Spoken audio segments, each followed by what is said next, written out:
Hi everyone, it's Katie back with another episode of my vlog, and I thought today I would do a quick studio update and talk about what art I have been working on. It was actually my intention to do my studio update vlogs once a month, and I am a couple of weeks behind here because I got kind of knocked off track by the coronavirus. Like so many things in all of our lives have gotten totally knocked off track or a little delayed or whatever. But I did want to share with you guys what I've been working on in some of this downtime. I mean, I work on art all the time. It's my favorite thing to do. But obviously quarantine gives you a little more time to work on art. So that's pretty fun. One of the things that I had talked about in a previous video was a vest that I was working on with some custom appliques and embroideries for a tattoo artist friend of mine. And I actually finished that vest, but I'm not gonna show it to you guys because I want to show it to my client first. So, she gets to see the final product before you. But I did shoot some video of that. So after I get Olivia's vest back to her, then the following studio update, I will show you guys how that turned out. It was pretty cool. I'm pretty stoked about how that came out in the end. Meanwhile, speaking of how things came out in the end, you may remember my very first studio update back at the beginning of the year. I showed you guys the sweater I was working on. I started my sweater on January 1st and I finished it 2 days ago. So there it is, a whole giant sweater. I probably should just be wearing it to show it off to you guys, right? But honestly, I didn't feel like wearing it today. So there it is. Took me just under 12 weeks, start to finish. I was moving slowly. I didn't injure my wrist, but my wrist was acting up a little bit about a month ago, and so I took it pretty slow during that period of time. And then, boy, I got what they call second sleeve syndrome on this one, right? I knit the whole body of the sweater, no problem.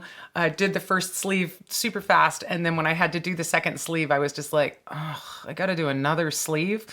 On my previous sweater, I had done both sleeves at the same time, which is way easier to do and to get that second sleeve done, but it makes it so you can't try the sweater on while you're working on it easily. I think I do prefer that technique though, the 2 sleeves at a time. So next time I make a sweater, I think I will definitely do that. But I am very stoked to have my sweater. Of course, the weather is turning warmer and this is gonna be a big wear for next year instead of, this year. I probably will get maybe 2 weeks of wear out of this thing before it's time to put it away, but that's okay. It's not going bad, it's not going anywhere. You can see up close the two-tone baby stripe that I did there with the blue and purple yarn. So pretty stoked about that one. The pattern I used was called Flax. You can Google that and find it. You can find it on Ravelry also. I did modify the pattern. I didn't do the garter panel on the sleeves, which is what that pattern does call for. But there's my version of it. I like it a lot. So there you go. And then the other thing that I have been working on is, of course, this mini quilt behind me, the Death's Head Moth. And I have done the outline quilting around it. It's all echo quilted, but I haven't done any of the quilting on the moth itself. That's the next thing that I'm gonna do there. I have been making time-lapse video of myself working on this project, and in the end, when it's done, I'm gonna edit all those together so you guys will get kind of this weird time-lapse behind the scenes on how I did all the quilting and put that one together in the end. So that's kind of it for an art studio update. Wow, this was a short one. 4 minutes of studio talk, that's it. I honestly haven't felt that motivated about making art, even though I have extra time right now. And I think a lot of people are feeling that way. A lot of people kind of saw the beginning of this hiatus or hibernation, whatever you want to call it, in their lives and said, oh, I'm going to have all this free time and I can, do all this stuff. But as I learned in my experience of going through the stroke dimension, when there's a big traumatic thing happening, you don't necessarily feel inspired or motivated or like working on artwork. And I think a lot of us creative types have kind of felt disappointed in ourselves because here we are with all this free time, but we're kind of frozen or not motivated or just, struggling a little bit creatively right now. That's okay. That's totally fine. We're all going through a gigantic shared traumatic experience together here. If what you want to do is kind of veg on the couch, do that. If what you want to do is connect with your friends via, FaceTime or Zoom meetings or Google Hangouts or whatever your preferred video conferencing thing is, do that. If you just want to read books, do that. If you just want to watch movies or watch TV shows, do that. Boy, we are halfway through Tiger King on Netflix. Oh my God, that's a fun one.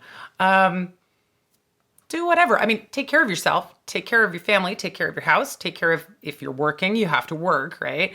But don't feel like because you have this chunk of extra time because we're in lockdown quarantine right now, you have to be like so super productive. Like, you don't have to use that time for anything, right? You can just be reacting to what's happening. You can just be having feelings, right? And there's a lot of feelings to have, right? And I think we're all going through a lot of different feelings, from sad to angry to scared to whatever, and we need to just give ourselves space for that. And again, if you don't feel motivated to make stuff, don't. I do like knitting because it is, I don't want to say mindless because it's not mindless. It's more like mindful meditation. When I'm doing it, I'm just in the knitting and that's it. I'm not thinking about a bunch of different stuff.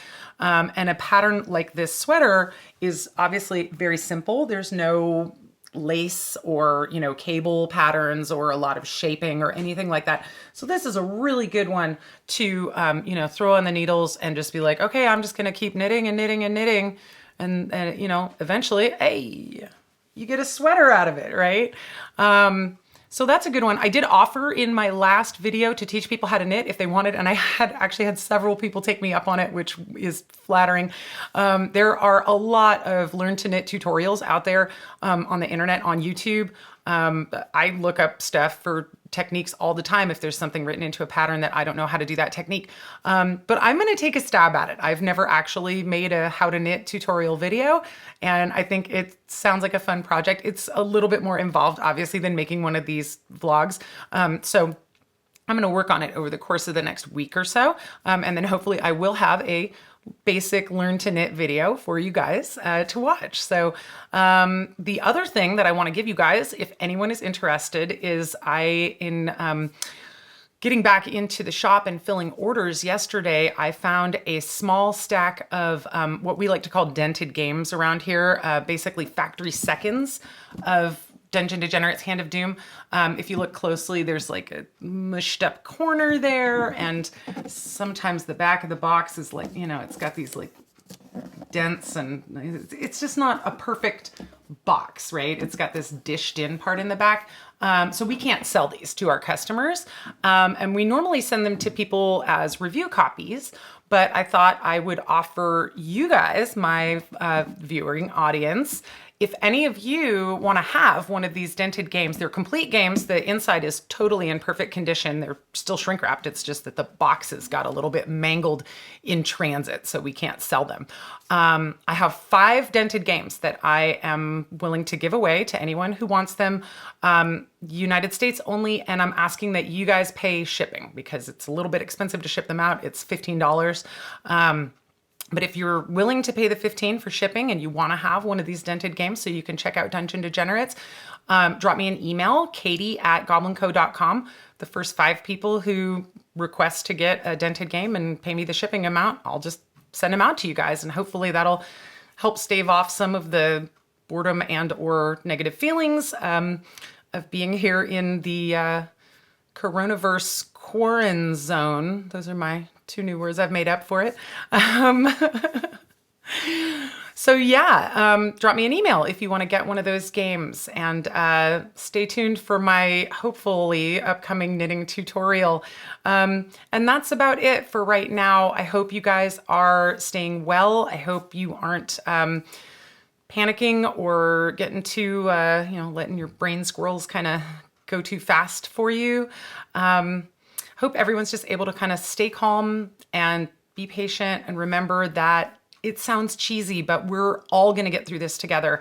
And we really are all in this together. And it's amazing to me because everyone in the world is in this together. And I don't think I've ever seen anything like that in the history of anything. World War II didn't affect the whole world the way that this is, right? Um, you know, a solar eclipse, only the people in the path of totality can see that, right? This is everybody. I go on my social media channels and I am interacting with people in all different parts of the world, every country you can imagine, and everyone's having a similar experience right now. So I don't know if that's good necessarily, but boy, it doesn't feel lonely, does it? Right? Even though we're all individually staying in our own houses, we really are all in this together. So there's my sort of hippy dippy moment for you, but that's it. That's all I got to say. I'm going to be back in a few more days for our Cinema Club Sunday Roundup, where we will talk about what we've been watching this week. In the meantime, you guys stay well, stay safe, take care of each other. We're all in this together. I'll see you next time. Thanks for watching.